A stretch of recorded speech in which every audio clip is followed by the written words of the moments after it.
diciembre de 2015. Lo que dice es que todavía las cosas pues no están como tendrían que estar. ¿Por qué decidimos celebrar este día con la presentación del libro? Pues porque una de las formas de promover lo que quiere o pretende este día, que es el acceso y la participación de las niñas y mujeres de forma equitativa y en igualdad a la ciencia, pues es divulgar y dar a conocer la vida de aquellas mujeres científicas que también hicieron grandes logros. Es una manera de que las niñas tengan referentes y que toda la sociedad también pues vea que hay modelos femeninos en los que también se puede uno identificar y pues la ciencia no se identifique siempre, ¿no?, con un género, porque no es cuestión de género. Entonces, precisamente como este libro quiere ayudar a ello, pues pensamos, mira, es el marco perfecto para darlo a conocer. Y todo empieza siempre ¿con quién? Con los autores. Aquí tenemos a Daniel Roberto Altschuler y Fernando J. Ballesteros, que Daniel es catedrático en el Departamento de Física de la Universidad de Puerto Rico y Fernando trabaja como jefe de instrumentación en el Observatorio Astronómico de la Universidad de Valencia. Y se unieron ambos un día porque ellos lo que querían era pues escribir sobre un satélite que les tenía enamorados desde pequeño, nuestra Luna. ¿Y qué pasó? Pues que al empezar a informarse se dieron cuenta que de los accidentes selenográficos la mayoría tenían nombre masculino, ¿no? Hacían referencia a un hombre. Y en cambio casi no había apenas que hiciesen referencia a las mujeres. Y de hecho les sorprendió tanto de forma negativa que decidieron pues denunciarlo y dedicarse a esto, ¿no? A hacer un libro sobre ello. Y aquí está el libro, que se puede comprar allí. He venido a hablar de mi libro, no os voy a engañar. Pues el libro de las mujeres de la Luna precisamente lo que es la vida y las contribuciones científicas, no es solo biografía de lo que hicieron a nivel personal, sino también sus contribuciones a la ciencia, de las 28 mujeres que están honradas con un nombre de cráter en la Luna. Y quedémonos con el 28 porque el número total de filósofos y científicos que tienen un nombre de cráter asciende a 1586. Con lo cual, las mujeres lo que son el 1,7%. Y diréis, pero puede ser por el contexto histórico, porque claro, siempre han sido menos, sí, pero no tan pocas. Solo hace falta mirar cualquier libro de biografías de científicas, como hay, y hay algunos en los que ahí tenemos hasta 3.000 entradas, ¿vale? O sea, no se justifica. ¿Qué tenemos además? Pues hay que tener en cuenta, además, que desde la creación de la Unión Astronómica Internacional en el 1919 no ha variado ese porcentaje. Que uno podría decir, hombre, ahora no, si se ha modernizado, no. El 1,7% que había antes de 1919 se ha mantenido después. Se han incorporado, pero en la misma proporción. Por tanto, hay que hacer algo, ¿no? Es cierto que Venus sí que se dedicó totalmente a las mujeres, ¿vale? Todos los accidentes de Venus sí que tienen nombre de mujer, pero claro, la gracia, si la cosa fuese normal, sería que cuando tú pones nombres no tengas que limitar, ¿no?, un planeta a los nombres de mujer, porque si no somos incapaces de poner nombres de una forma equitativa, ¿no? Además, yo Venus no lo puedo ver con un telescopio, y la Luna sí, con lo cual no me vale. Y entonces, si vemos las mujeres que tenemos, ¿no?, un poco, que son estas de aquí, ¿qué hay que ser, ¿no?, qué hay que tener de características para ser mujer cráter, por decirlo de alguna manera? Y vemos que realmente no hay una característica que podamos decir que las una todas.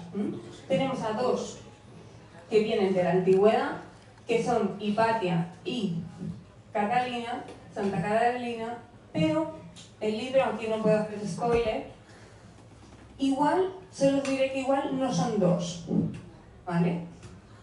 Y hasta aquí puedo leer. Luego, mirando en el libro, podéis saber a qué me refiero, ¿vale? Las otras cambio, vemos que todas nacieron entre el siglo XVIII y el siglo XX.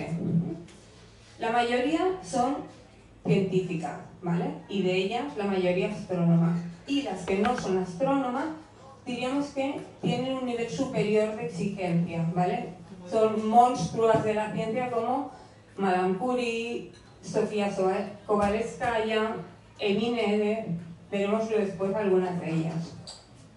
Y también tenemos a 7 que no son científicas, 5 cosmonautas, que de hecho, si quitamos a Valentina Tereskova, las otras lo que hicieron simplemente es que tuvieron un accidente, ¿vale? Los pobres. Hay que decir que también pasó con las personas masculinas, ¿vale? La tripulación masculina que tuvo el accidente, que también tuvo el cráter por el hecho en sí. Y después tenemos a 2 mecenas, ¿vale? Que tenían Pastuqui, la invirtieron y tienen su cráter. Aquí tenemos a las diferentes, ¿vale? Pero entonces, ¿cómo se ponen los nombres? ¿Por qué ha pasado esto? ¿Quién es el encargado de poner los nombres a los accidentes selenográficos? Pues el primero, el señor de aquí, ¿vale? El primero que en época telescópica empezó a decir esto le llamo Manolito, fue Pierre Gassendi, pero nadie se enteró, ¿vale? Ahora lo sabemos porque lo hemos visto en sus escritos, pero el pobre le puso mucha afición, pero no fue divulgado. El que sí que ya tuvo más éxito, ¿vale? Fue Van Langren, pero también tuvo mala suerte, ese sí que se dio a conocer, pero tuvo la mala suerte que 2 años después ya vinieron 2 nomenclaturas que tuvieron mucho más éxito y de hecho eclipsaron a cualquier nomenclatura anterior, que fueron la de Belius y la de Giovanni Riccioli, ¿vale? Estos dos, una de hecho en el 1647 y la otra en el 1651, tuvieron tanto éxito que durante 200 años todos los accidentes siempre aparecían en las 2 nomenclaturas, en la del uno y la del otro. Aunque Riccioli tuvo más suerte, porque sus nombres eran más cortos y entonces si tú tenías un mapa muy pequeñito al final, solo ponías la de él. Y de hecho, a mediados del siglo XIX, quien estaba triunfando ya, la estándar era la de Riccioli. ¿Pero qué pasó? Que los telescopios también estaban mejorando en esa época y por tanto se estaban viendo nuevos accidentes que ninguno de los dos había nombrado. Pues ¿qué pasó? Fiesta, que cada uno le fue poniendo a su bola, ¿vale? Y empezaron a surgir nuevas nomenclaturas, más y más con cierto descontrol. Las que tuvieron más suerte y en el siglo XX se estaban utilizando eran la de Madler y Beer, la de Neison y la de Schmidt, ¿vale? Estaban un poco como compitiendo entre ellas, pero había un desbarajuste. Y entonces había tal follón que este señor de aquí, Samuel Alexander, esto no es un señor, es un cráter evidentemente, pues lo que dijo fue a la Royal Society y le dijo, mira, hay un follón, hay un desbarajuste, aquí todo el mundo le pone su nombre. Y de hecho tenemos 3 que nunca se sabe cuál de las 3 se va a poner. Le dijeron, vale, pues muy bien, ¿qué hacemos? Dijo, voy a hacer un programa de cartografiado y le voy a encargar a una mujer que tengo por aquí, trabajando también, que se llama Mariadela Black, y es una de las mujeres de la Luna, que a ver si me lo soluciona. Si compara los 3 y pues hace uno que sea estándar. Y de hecho, nuestra Mariadela Black, cuando ella era pequeñita, le gustaba mucho la astronomía y las matemáticas, pero ya está, no se formó, ¿vale? De hecho, cogía los libros de su hermano. Veremos que en varias de las mujeres de la Luna le roban los libros a los hermanos para poder estudiar, aprender algo. Y de hecho, se pasó la mitad de su vida haciendo tareas domésticas, dando clases de catequesis también por un dinerillo, haciendo labores comunitarias, hasta los 45 años. ¿Qué pasó a los 45? Que se apuntó a un cursillo de extensión universitaria para adultos de astronomía. Y alucinó, ¿vale? Pensó, yo me tengo que dedicar a esto. Y fue el profesor, que se llamaba Hardcastle, y le dijo, oye, yo me quiero dedicar, pero claro, no tengo ninguna formación. ¿Puedo dedicarme sin formación? Y dijo, sí. Yo me acabo ahora de apuntar a un programa de cartografiado lunar del señor Sounder, y allí puede participar gente sin formación específica. Y se apuntó, y por eso le dieron la tarea esta, ¿vale? Y lo hizo tan bien que realmente este libro de aquí pues llegó a ser el estándar que aprobó la Unión Astronómica Internacional, que hemos dicho antes, ¿no? En 1919, pues lo primero que hizo fue aprobar este documento de aquí, que después realmente se completó, y este salió en 1913, y en 1935 hubo una versión pues más completa, pero ya teníamos el estándar. De hecho, la Unión Astronómica Internacional es quien es la máxima autoridad a la hora de nombrar astros y los accidentes geográficos de estos astros. Y es lo que ahora no tendríamos que decirle que potencie poner pues nombres femeninos.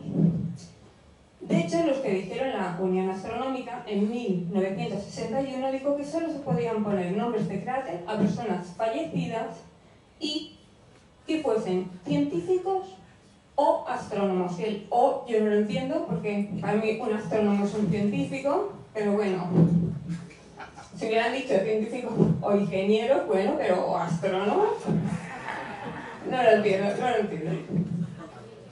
Pero, bueno, hasta aquí bien, ¿no? ¿Qué pasó cuando se descubrió la cara oculta? Pues imaginaos, ¿no? Vamos, accidentes a porrón.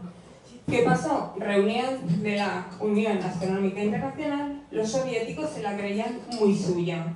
Llegaron con un mapa muy chulo, ¿vale? Pisable y tal, y con todo de nombres, la mitad rusos, ¿vale? Y sobre todo cosmonautas, dicen, ya que han ido, ¿no? Pues aquí, todo esto es mío. Pues lo mismo, y para nosotros lo de la política de hechos consumados como que no les gustó. Pero al final, con un tira y afloja, aceptaron, aparte de científicos y astrónomos, también poner cosmonautas. Y dejaron vivos algunos, los pioneros, ¿vale? Los que eran pioneros dijeron, vale, ponemos 9 de cada, rusos y americanos, y dejamos 3 vivos de cada, ¿vale? La cosa va así. Y de hecho, esta es la razón por la que Valentina Tereshkova, estando viva, pues tiene un cráter en su honor, ¿vale?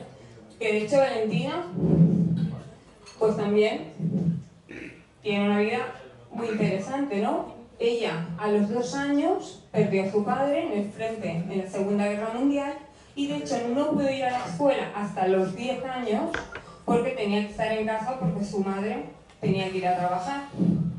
Y a los 10 años, cuando entró a la escuela, también tenía que coser en su casa por encargo para ayudar un poco a la economía familiar. A los 16 tuvo que dejar la escuela, se fueron a vivir con los abuelos maternos y empezó a trabajar, primero como aprendiz en una tienda de neumáticos y más tarde en una factoría algodonera donde trabajaba su madre, ¿vale? Allí además se hizo también del Comité de las Juventudes Comunistas y ya empezó a ascender en el partido. Paralelamente, mientras estaba trabajando en la factoría, también se graduó por correspondencia y, aparte de graduarse por correspondencia, aprendió paracaidismo, ¿vale? Algo que es un hobby, pero que al final determinó su futuro. Mientras tanto, mientras Valentina hacía su salto con 22 años de paracaidismo, el campo de batalla había pasado al espacio, ¿no? Y había un pulso entre 2 hombres. Uno era Van Braun y otro era Korolev. Van Braun, no sé si os suena, era el que era el jefe del programa espacial americano. Era un científico del Tercer Reich, que lo que hizo después de la Segunda Mundial Segunda Guerra Mundial, junto a su equipo de 500 hombres, fue entregarse a Estados Unidos de manera que diesen carpetazo a su pasado nazi a cambio de colaborar con ellos. La otra cara, ¿no?, que hemos dicho, era Korolev. Era mucho más desconocido porque de hecho su identidad no se reveló hasta después de su muerte. Era secreto de Estado y se creía que la CIA lo podría secuestrar. Por eso no se decía. Korolev fue el que logró llevar a Yuri Gagarin a la Luna y ya con el subidón, ¿no?, decía, ¿y ahora qué es lo próximo? Y pensó, bueno, pues envía a una mujer, porque se dará más prestigio y mandará un mensaje al mundo de que la Unión Soviética trata igual a los hombres y a las mujeres.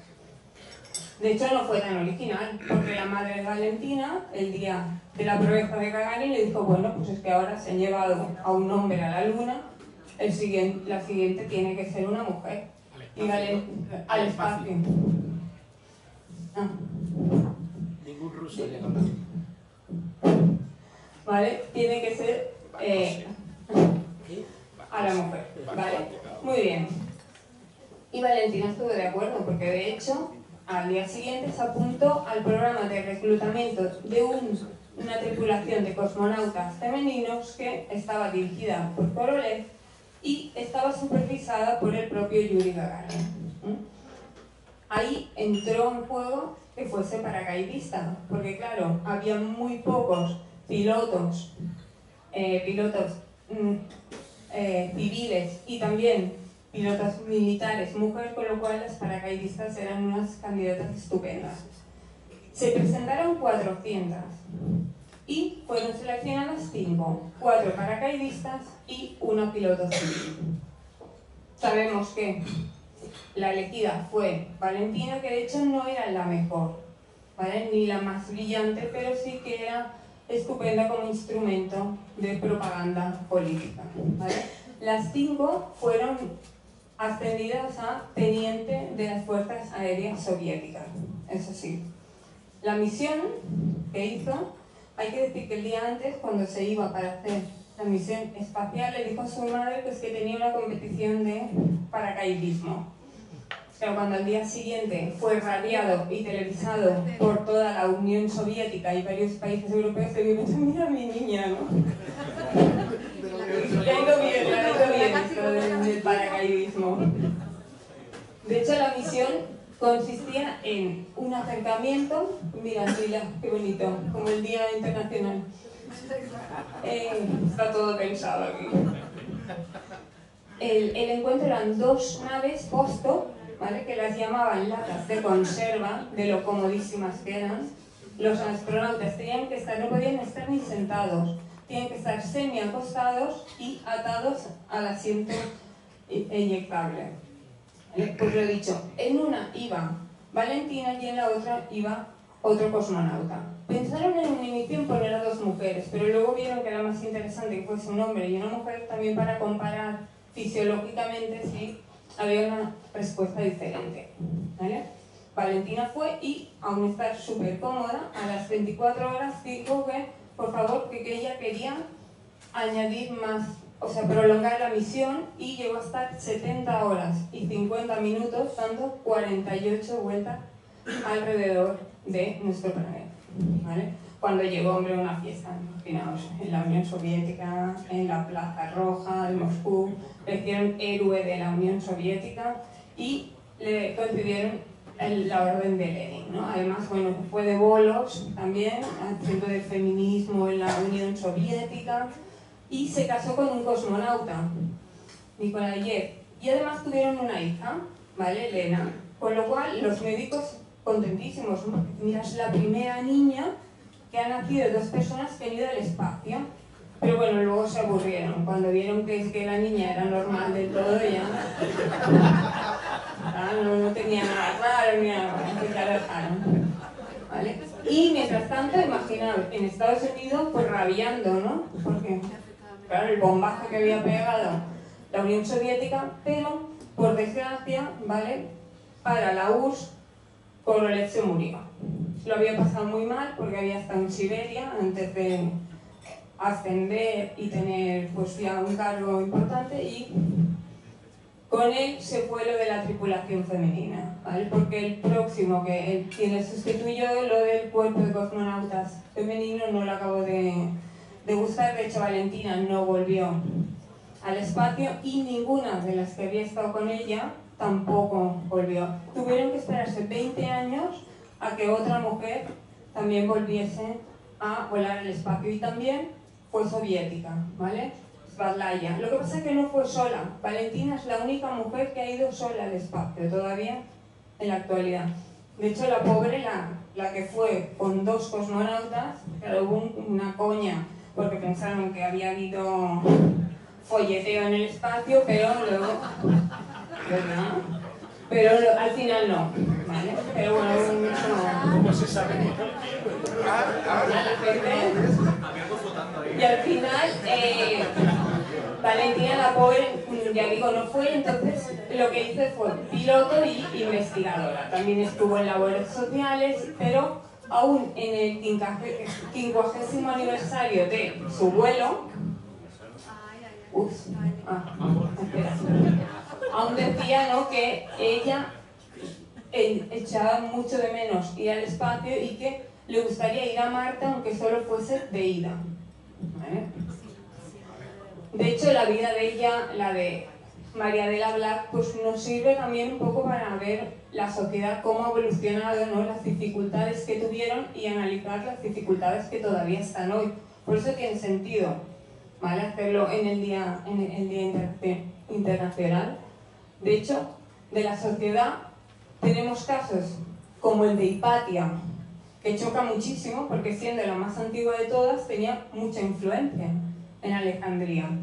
Y después ya nos vamos mucho más atrás y hemos dicho que todas eran entre el 17 y el 20, pues en el siglo XVII tenemos a Lepaut, que era de alta sociedad, y en su círculo pues se veía bien que una mujer estudiase astronomía o matemáticas.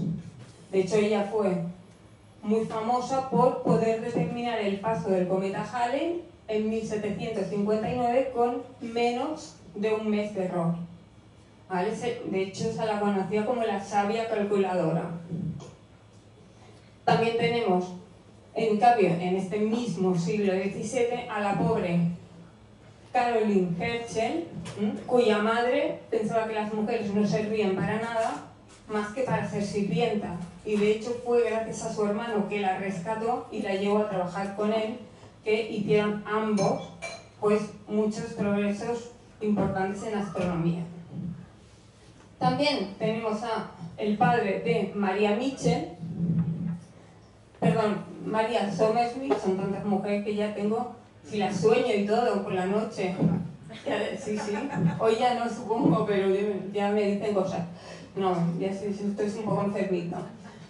María Somerville, que su padre no quería que leyese libros porque pensaba que le podía perjudicar a la feminidad, y que además el esfuerzo intelectual podía volverla loca. Afortunadamente eso hizo que aún tuvo más ganas, ¿no?, de leer, y pues sí, vas a ver tú lo loca. Y fue, veremos después más de ella, una divulgadora excepcional. ¿Qué pasó en el siglo, ya estamos siglo XIX? En el siglo XIX, por un lado, tenemos un caso raro, que está así, es María Mitchell, que como sus padres eran cuáqueros, pues creían en la educación igualitaria tanto de los hombres como de las mujeres, y la educaron igual que a sus hermanos. Pero también tenemos a Sofía Kovalevskaya, que la pobre nació en una Rusia en la que las mujeres solo servían para criar a los hijos y cuidar al marido. De hecho, ¿cómo las educaban? Las enseñaban a conversar, a hablar francés, a tocar un instrumento. ¿Para qué? Pues para cazar un buen marido. A mí me suena esto a geisha, pero vamos. Y en el siglo XX, ya que dices, oh, qué modernos somos todos, pues aún podemos encontrar una carta como esta de la Universidad de Göttingen, donde se cree que una cabeza femenina puede dedicarse a la investigación creativa en las matemáticas solamente en un caso altamente excepcional, ¿vale? Realmente se ve en el libro que todas las cosas que van pasando aún queda muchísimo por hacer. Y si entramos en el mundo universitario, para poder comparar un poco lo que tuvieron que pasar y cómo están las cosas, pues nos podemos fijar en tres de las mentes más brillantes que ha habido en la historia de la ciencia. Lisa Meitner, Sofía Kovalevskaya y Emmy Noether, ¿vale? Lisa Meitner es famosa por haber descubierto o haber dado la razón física para la fisión nuclear. Sofía Kovalevskaya, entre también sus muchísimos logros matemáticos, hay el teorema de Cauchy-Kovalevskaya sobre ecuaciones en derivadas parciales, y Emmy Noether es muy famosa por un teorema que relaciona las simetrías en la naturaleza con las leyes de conservación. Eso evidentemente y muchas otras cosas. Pues, ¿qué tuvieron que pasar? Tenemos Sofía Kovalevskaya, la pobre, ya hemos dicho que en Rusia, evidentemente, si las mujeres se consideraban intelectualmente inferiores a los hombres, pues no podía estudiar en Rusia. Pero es que tampoco podía viajar fuera de Rusia si no era con su padre o con un marido. Con lo cual tuvo que casarse por conveniencia. Viajó y ya fuera de Rusia, encima también en Heidelberg, tuvo que solicitar a los profesores si tenían a bien que fuese como oyente a sus clases. O sea, tampoco se podía matricular. Tuvo que ir de uno a uno para que le hiciesen el favor. Ella le hacía mucha ilusión ser discípula de Weierstrass. Bueno, yo pronunciando el nombre extranjero soy fatal, pero bueno, vosotros ya os hacéis una idea. Y él primero estuvo muy reticente, ¿vale? Dijo, como esta mujer que me está contando, pero ella, sí, usted, pruébeme. Y le puso un problema muy difícil pensando, no me lo va a resolver. Y se lo resolvió, con lo cual se quedó tan impresionado que pidió por favor a la facultad que la dejasen asistir como alumna a sus clases. Y el senado de la facultad le dijo que no, que lo sentía y que no. Así que se la quedó como alumna privada. Y si lo hacía bien, ¿vale? ¿Cómo lo haría de bien? Que 4 años más tarde, 3 de sus trabajos, Weierstrass los presentó a la universidad y le valieron directamente ya un doctorado in absentia summa cum laude. O sea, por la cara, sin examen oral ni defensa. O sea, ya directamente le dieron el doctorado. Y, de hecho, más adelante, un catedrático de Estocolmo de matemáticas, Mita Klepler, que era muy defensor de las mujeres y del trabajo de las mujeres, pidió que por favor no le dieran el cargo que era el inferior, un cargo probatorio por 1 año como profesora. Y la cosa causó tanto revuelo que se dijeron lindezas como estas, ¿vale? Que era un fenómeno pernicioso y desagradable tener una profesora. O sea, como 1863. Y de hecho, cuando dio su primera clase, aquello parecía, vamos, estaba abarrotado. Matriculados eran 12, pero había otros alumnos, profesores, gente de la calle, ¿no? Prensa, y afortunadamente al final salió victoriosa, ¿no? Y con aplausos. De hecho, Sofía también fue una de las primeras catedráticas con cátedra vitalicia en Estocolmo. Eso, Sofía. Por otro lado, tenemos a Lisa Meitner, que en Varsovia, primero ella ya fue sobre seguro. Dijo, yo primero voy a estudiar de maestra de francés, porque así mi modus vivendi ya lo tengo. Hasta que en 1899 la Facultad de Viena sí que aceptó a mujeres y se matriculó. Estuvo 2 años, aprobó el matura y tiró para adelante. Pero no lo tuvo claro, no lo tuvo fácil. Una vez se sacó el doctorado también en la Universidad de Viena, se encontró que en el Instituto de Química no podía entrar en el laboratorio. Y de hecho, Emil Fischer le dijo, no, tú puedes estar en ese laboratorio, el sótano, un laboratorio horroroso y pésimo, y no puedes subir a los de arriba. Afortunadamente, 1 año después, la cosa se revocó la ley y pudo acceder, ¿no? Pero bueno, todo era una traba detrás de otra. Después empezó el Instituto de Química Kaiser Guillermo y también a su compañero de trabajo era miembro del instituto y profesor, y ella era visitante y sin sueldo. Todo muy bien. Después ya la ascendieron un poquito, ya le dieron el mismo cargo que él, pero todavía con un sueldo bajo. Y gracias a que Planck la cogió como asistente, pues fue su primer reconocimiento público y su primer sueldo, porque si no todo era así por la cara, ¿vale? Finalmente ya, después de luchar mucho, sí que logró que la nombraran directora de la sección de física del instituto, y de hecho ella tardó muchísimo en irse, era judía y se jugó el tipo, porque ella lo de perder todo lo que le había costado conseguir, pues le costó mucho, ¿no? Al final la tuvieron que ayudar y fue ya prácticamente in extremis que huyó para salvarse. Pero como veis, mal asunto en la universidad. Por otro lado tenemos a la otra genia, ¿no?, de las matemáticas, Eminede. Ella tampoco se pudo apuntar normalmente, matricular en Erlangen, donde estaba su hermano estudiando matemáticas, porque las mujeres allí solo podían de oyente, y también pidiendo a todos los profesores si usted quiere que yo esté aquí. Se fue también una temporada a Gotinga, también como oyente, hasta que al final sí que en la universidad ya pudo matricularse y pudo doctorarse también summa cum laude. De hecho, Hilbert y Klein una vez la invitaron, ¿vale?, para hacer de profesora y para dar unas clases, y también se dijeron cositas como esto, ¿no?, que cómo podían ser que los soldados vinieran y tuvieran que aprender a los pies de una mujer, ¿vale? Algo como bastante surrealista. De hecho, cuando dijeron esto, que esta cita me encanta, ¿vale?, Hilbert fue como, ¿qué me estás contando? Esto es una universidad y no una casa de baños, ¿no?, para que importe realmente el sexo de la mujer que nosotros queremos invitar. Finalmente, gracias a Einstein, Hilbert y Klein, lograron que el Ministerio de Educación de Prusia sí que la aceptase con el cargo aquel mínimo que había tenido Sofía Kovalevskaya, de probatorio, sin sueldo y tal, pero que sí que la hace siempre que fuese asistente.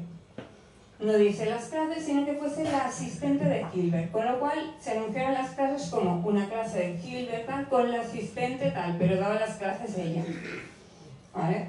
Más adelante ya lograron que, todavía sin sueldo, pero estuviese un escaloncito un poco más y pudiese dar sus propias clases.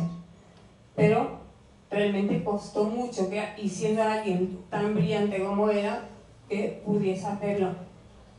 La verdad es que debía tener mucho gancho dando clase, porque había lo que se llamaban los chicos de Nede, y es que había un grupito, ¿no?, que siempre la seguían, le hacían preguntas y simpatizó mucho. Lo que pasa es que, siendo judía, pacifista y socialista, pues fue de las primeras despedidas en la universidad.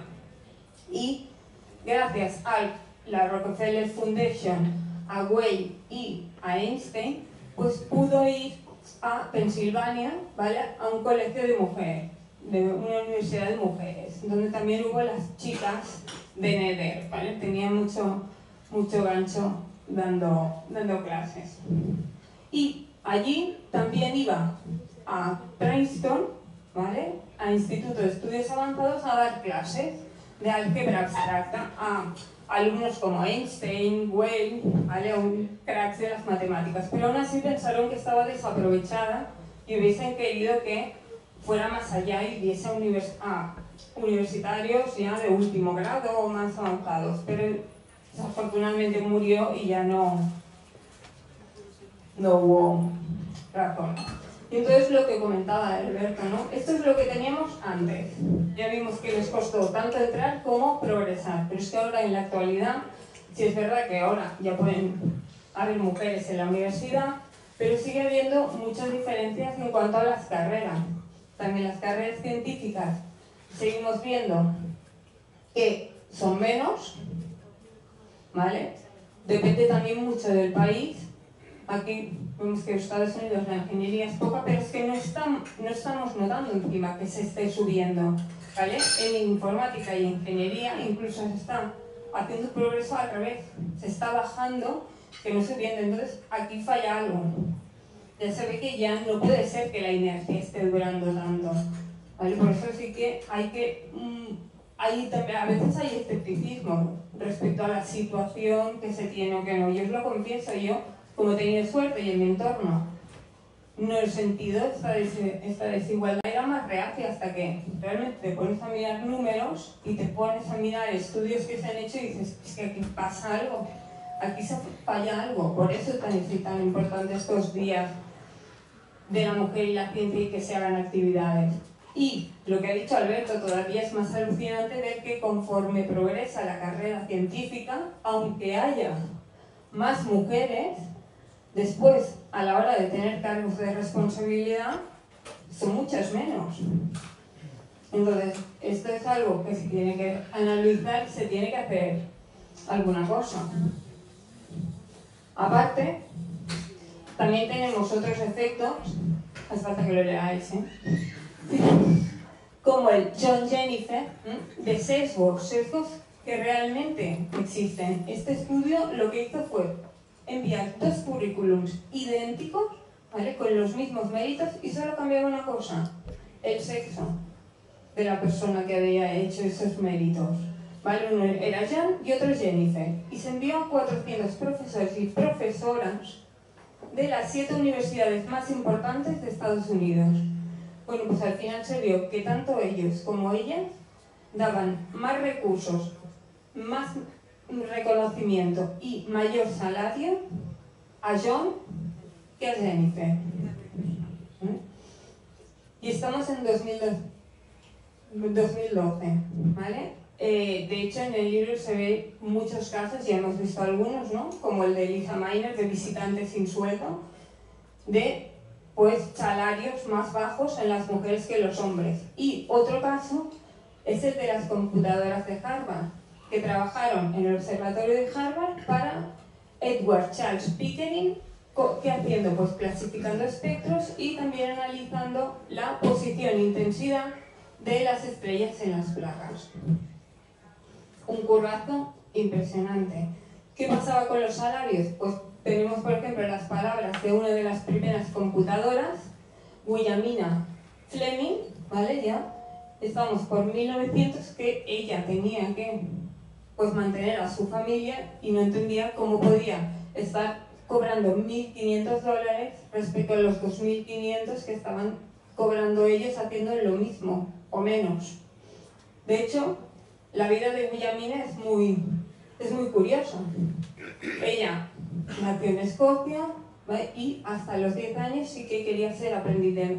los 14 quería ser aprendiz de maestra, todo iba bien hasta que se casó. Se fueron a Estados Unidos, se establecieron en Boston, y ¿qué pasó? Que se quedó embarazada y su marido la dejó, ¿vale? Con lo cual estaba en el extranjero, sola y sin dinero. ¿Qué hizo? Pues se puso de ama de llaves. Y se puso de ama de llaves de Pickering, precisamente, ¿vale? Del observatorio de Harvard. Y una vez se ve que se estaba peleando con uno de sus trabajadores y le dijo: es que hasta mi ama de llaves escocesa lo haría mejor que tú. Y vaya, si lo hizo. Como que lo hizo también, que la fichó a tiempo parcial en el observatorio y el otro tiempo como ama de llaves. Y lo iba haciendo muy bien, pero claro, sé que estaba embarazada, así que tuvo que ir 1 año y medio pues a Escocia con su madre y tal para tener el niño, y de hecho se debía quedar muy impresionada con Pickering porque precisamente su hijo le llamó Edward Charles Pickering Fleming. Es como quien le ponía Tom Cruise antes a su hijo, que lo mismo, pero así en culto, ¿vale? En culto y en astronómico. ¿Qué tenemos? Que ella echaba a faltar. Lo de Harvard estaba muy bien allí en Escocia, pero echaba a faltar. Así que volvió. Volvió, y Pickering también debía estar muy impresionado porque al poco de volver ya, en lugar del tiempo parcial, la puso todo el tiempo a trabajar en el observatorio. Y de hecho fue de lo bien que lo hizo ella que abrió el observatorio a las mujeres y la responsable de dirigir al equipo femenino, seleccionarlo y contratarlo, era ella. ¿Vale? Hacía eso también, hacía la indexación de las placas, era la encargada del archivo, que estuvo 12 años haciéndolo así, sin cargo, hasta que realmente fue la encargada del archivo, que fue el primer cargo corporativo que se dio en el observatorio de Harvard a una mujer. Aparte también descubrió 59 nebulosas, que después un nuevo tipo de estrella, que después se llamaría enana blanca, ¿vale?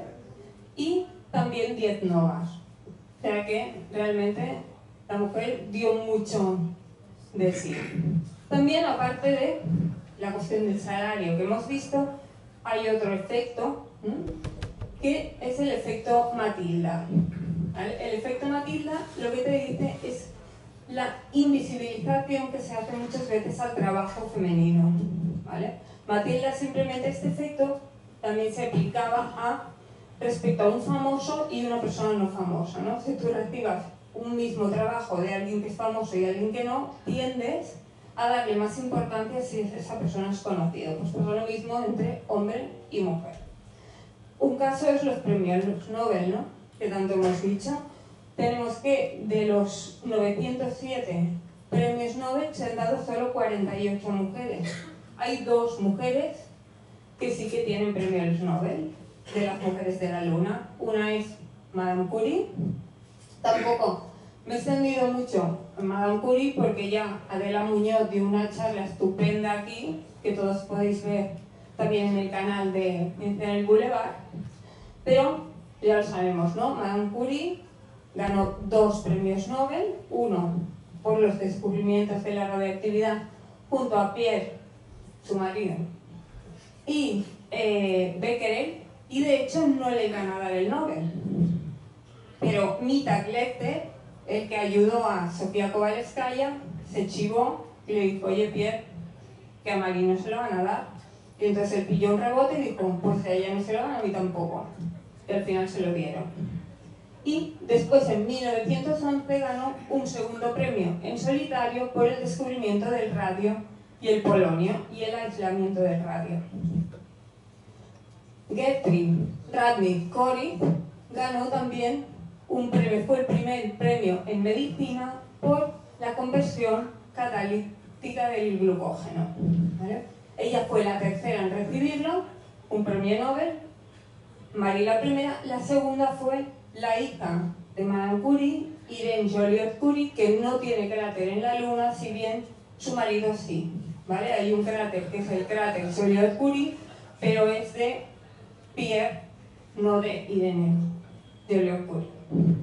Y hay una mujer de la Luna que realmente merecería mucho un premio Nobel, como es Lisa Meitner, y también se queda a las puertas. En 1965 se ha sabido, hasta 1965, las nominaciones que se hicieron a los premios Nobel. Para que os hagáis una idea, esta mujer recibió 29 nominaciones al Premio Nobel de Física y 19 al Premio Nobel de Química.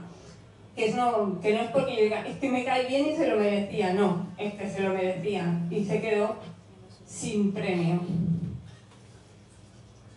Respecto ya, para ir acabando, ¿qué tenemos respecto a la divulgación? Divulgadoras, pues también hay, en las mujeres de la Luna hay 3 grandes divulgadoras. Mary Somerville, Agnes Clerk y Mary E. Proctor. Somerville, recordamos que era la mujer que no le dejaban leer libros porque le iban a volver loca. Bueno, pues le fue muy bien. Realmente ella siempre animaba a las demás mujeres a que también aprendiesen de forma autodidacta. Ella lo que le hizo era al tutor de su hermano decirle que le pasase los libros, ¿vale? Como la geometría de Euclides, nada, cosillas así que se estudiaban, pues ella también, ¿vale? Se casó, su marido tampoco la apoyaba, pero aún así ella iba estudiando, también estudió por su cuenta francés y álgebra, y finalmente se quedó viuda, una pena, pero con la herencia pudo seguir estudiando. Y tuvo la suerte de que además, pese a que sus amigas tampoco lo veían normal, eso de que estudiase y tal, no, como que no estaba bien visto, sí que el nuevo marido, que era un primo suyo cirujano, sí que la apoyó. Con lo cual, pues, mira, qué bonito estos efectos. ¿Vale? Ahí sí que tuvo mucha suerte. ¿Y qué pasó? Pues que el presidente de la Sociedad para la Difusión del Conocimiento le dijo que hiciese un resumen de la mecánica celeste de Laplace. Y lo hizo tan bien que no solo no se publicó en la Sociedad porque lo hizo muy extenso, sino que lo publicó en un editor que se llamaba John Murray y fue un bombazo, ¿vale? De hecho fue durante 100 años libro de texto universitario en astronomía y matemáticas.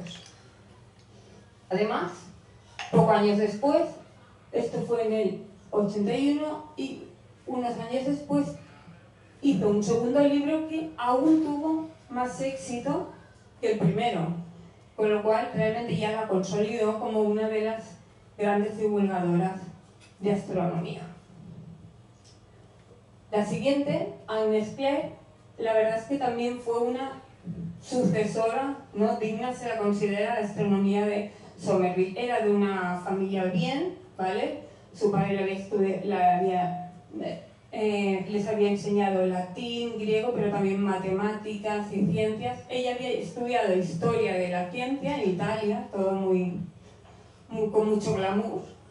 Y le gustaba escribir de todo. Realmente no escribía solo de ciencias, pero una vez hizo un artículo de la química de las estrellas y ella se quedó enganchada con lo de la astronomía, ¿vale? Y escribió como 55 artículos para la revista de Edimburgo y empezó a escribir libros y realmente pues tuvieron todos mucho éxito. Y la tercera, que realmente a mí me gustaría pues que hoy me hubiera sustituido, era Mary E. Proctor. ¿Por qué? Porque fue una gran divulgadora, pero además tenía un don para las conferencias, ¿vale? Todo el mundo lo decía. Ella, su padre, ya había sido astrónomo, escritor y conferenciante, y ella lo heredó, ¿vale?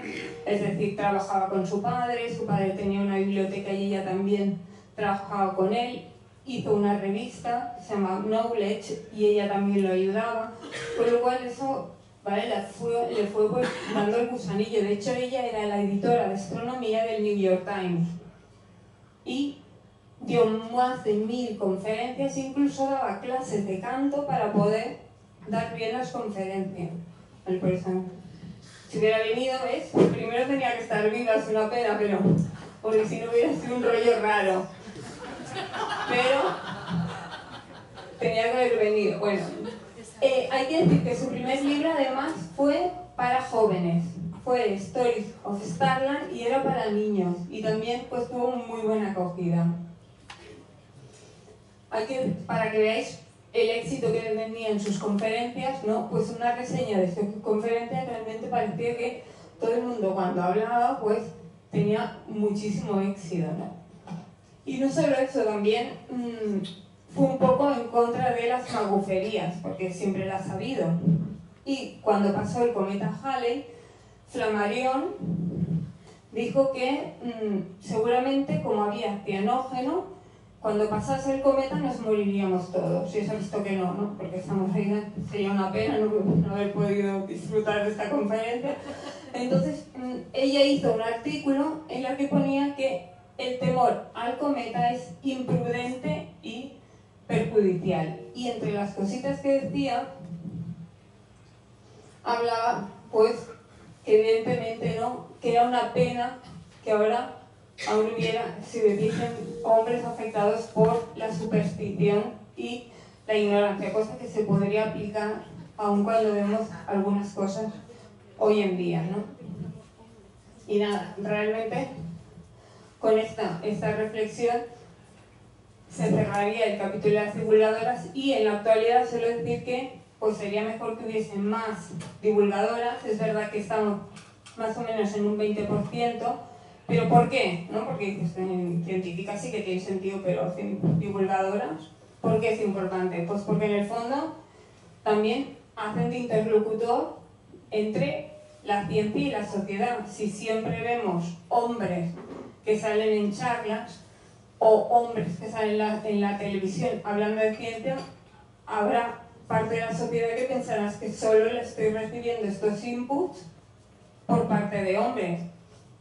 Yo sé que, no sé, cada uno tiene su porqué, ¿no? De no divulgar. Puede dar vergüenza, pero más vergüenza que me da a mí, estoy aquí haciendo papanatas.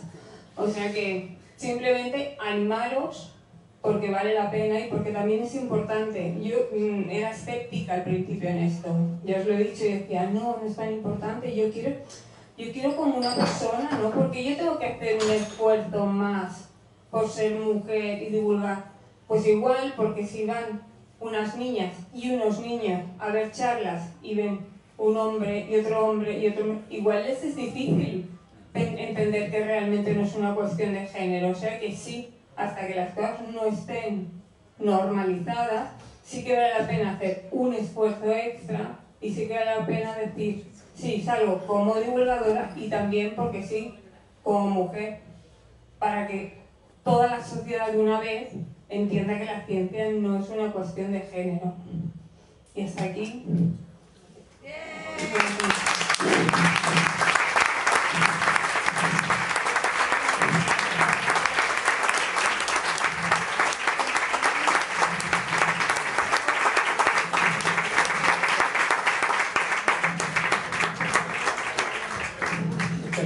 Muchas gracias, Laura. Hemos disfrutado mucho. Antes de dar la palabra a alguno que quiera hacer comentarios, quiero contar una pequeña anécdota que ocurrió no en la última fecha que ha puesto Laura, que fue 2012, si no recuerdo mal, sino que ocurrió ayer. Ayer tuvimos un programa de nuestro podcast, Los Tres Chanchitos, y entonces cuando estábamos mirando el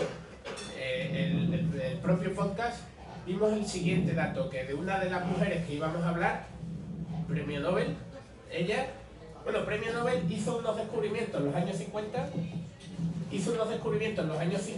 y no le dieron el premio Nobel hasta 1983. Alguien puede decir, bueno, en el Nobel eso es más o menos normal. Pero es que el hombre que después de ella confirmó sus resultados, Jacques Monod, le dieron el premio Nobel 3 años después de haber confirmado los resultados. 1960-1963 le dieron el Nobel. Mientras que ella, 1955-1983. Y entonces, ayer en la entrada de la Wikipedia, tanto en español como en inglés, lo que destacaban de ella es que era muy marimacho. Ayer. Ya si lo buscáis hoy en la Wikipedia no está. Alguien lo ha editado, no sé quién, se ha editado y ha desaparecido. Bueno, sí sé quién, pero bueno.